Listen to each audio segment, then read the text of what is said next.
This copyrighted telecast may not be reproduced, retransmitted, or used in any form without the authorized written consent of NASCAR Broadcasting. NASCAR would like to thank all of our loyal fans for your continued support, and we hope you enjoyed today's broadcast. And just barely misses a loose tire. Again, we're under caution, and the reason for that is Craig Kinzer was working his way through 3 and 4. And we'll take a look at the actual video of what took place. Watch the top of your screen. He's going to come in looking for the black truck. He's just going to get a little bit loose here as he goes through turn number 4. There he is right there. Does a good job keeping it out of the outside wall. This is another view right there, obviously already spun. That's the commitment line for pit road. This is going to cycle around. Everyone will take one more pit stop, and that 6 should be right back out front once we go through one more cycle of pit stops. You know, Brendan Gaughan is another one of the trucks that came in very late on the caution flag with 1 to go and topped off. So he has a little bit more cushion than a lot of these guys like Mark Martin and Mike Skinner, Johnny Benson, and all them. As Ray mentioned, the majority of the trucks stopped on lap number 53. Here comes Carl Edwards in that number 50 Ford. He set on the pole. Oh, we got a spin off turn 4. Looks like Willie, is that Willie Allen?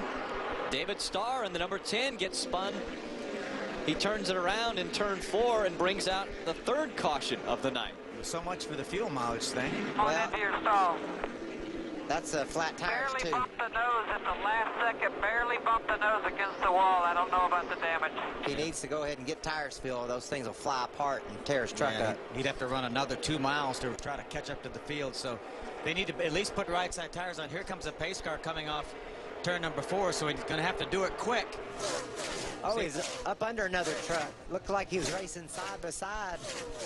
Looked like Chase Miller in the 4 truck, the Dodge Motorsports Dodge, and got a little bit loose on the inside. We talk about how these trucks will lose air off the rear spoiler when they're on the inside of another truck, and that's what it looked like happened to David Starr. No pressure off the back. That worked out as well as possible, as well as it could have for Mark Martin. Skinner got a run on him.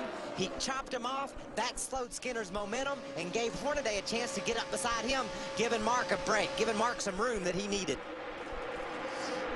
There's the 88 right there. Matt Crampton just moments ago. This is coming off turn number 4. Watch the 2 of Kevin Harvick push him up to the outside. Matt Crampton's going to make some contact with the outside wall. That's pretty heavy contact. Caution has come back out. David Starr again has problems in the number 10. Got a flat left front tire right there. Oh, Need you some know more what this... tires, guys. Now we've got fuel the mileage. restart king. We've got the restart king in second right behind Mark Martin. That's what this is setting up. That darn Hornaday in that 33 will jump all over this restart tonight. A view of what happened to David Starr here. He's right towards the back of that big pack right there. Got a little sideways coming off the corner. See him right there in the middle. That's the 08 of Chad McCumbee on the outside, the Garmin. He got a little bit loose, wiggled, slid up, made a little bit of contact. Now he's just trying to stay off the 08. And Chad McCumbee saying, I would like it if you would stay off me. Get away from me. Michael. I might have to not play this restart as normal as I might the others, because he's got to do something. He's got to switch it up a little bit on Hornaday here. He undersee him there. He's got him woe down. Whoa. Oh, look at that. Ron Hornaday is going to spin Mark Martin at the start. The green flag has come out. Mark Martin has spun into the infield. And we got a new leader.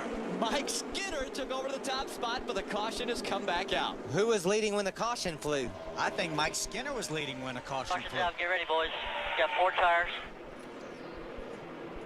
We're going to have to take a look at that and see if Mark 4 was... tires and a little bit of fuel here. Remember what I told you about he needed to mix that restart up? He did just that, but only that plan I had didn't work so well, because he just tries to bring him down slow. Hornaday gets in the back of him and gets those tires a spinning. You lift that back bumper off the ground, Phil, and those tires will start spinning. You're not getting anywhere. That's exactly what happened. When the truck came back down, it was actually aimed towards the outside wall. 98 laps, 2 laps of racing to go. Green flag in the air. Mike Skinner appears to have a pretty good start. A lot of switching back there. Look at Ron Hornaday. He's looking for a way around him. He's going to try to go to the inside or the outside. That's a tough position to be in if you're Skinner. You know, he's busting that air, and Hornaday's just being able to pull right up on him in that draft, but sometimes it'll make your truck push in the turns. Ron Hornaday has not been able to run with Mike Skinner this race. I thought the restart may have been his only chance. Mike Skinner looks to be in great shape. Mike Skinner started this race on the outside of row number 1. He comes out of turn number 4. The white flag. Down there 1. Good job. Clear by 2. White flag shown to our leader. Now Ron Hornaday tries to reel him in. Just over 3/10 of a second separated them across the start-finish line. Can Hornaday reel him in? We had a great side-by-side battle for 6th with Johnny Benson and Ty Bodine, but meanwhile, Mike Skinner's got about 2 truck lengths on Ron Hornaday. You think Mike Hornaday, do you think Skinner's spotter knows him? Mike Swain was saying, don't try to get too much for me. Don't get too much down. He says, don't overdrive the corner. Just make a nice, smooth corner for me. And we've got this race won. Mike Skinner making his way through 3 and 4. The last time he was in victory lane was Las Vegas a year ago. Across the start-finish line, Skinner wins in California. What a great job by Jeff Hensley and all his guys. Thank you, guys. Man, thank you. That just Good job, boys. you don't know how these darn truck races are going to turn out. He got spun out. The leader got spun out on the restart. What a horrible break for Mark Martin. Looking to win 2 in a row, looking to win the first race for the Wood Brothers, JTG Racing. Jack Sprague congratulating Mike Skinner. Remember how much credit Jack Sprague gave to Mike Skinner and Johnny Benson last week in Daytona. Turnabout's fair play here. Mike Skinner gets him a win. That's another Toyota to victory lane. They've won both races this year so far. Ray's caught up with crew chief Jeff Hensley down there on pit road, Ray. This copyrighted telecast may not be reproduced, retransmitted, or used in any form without the authorized written consent of NASCAR Broadcasting. NASCAR would like to thank all of our loyal fans for your continued support, and we hope you enjoyed today's broadcast.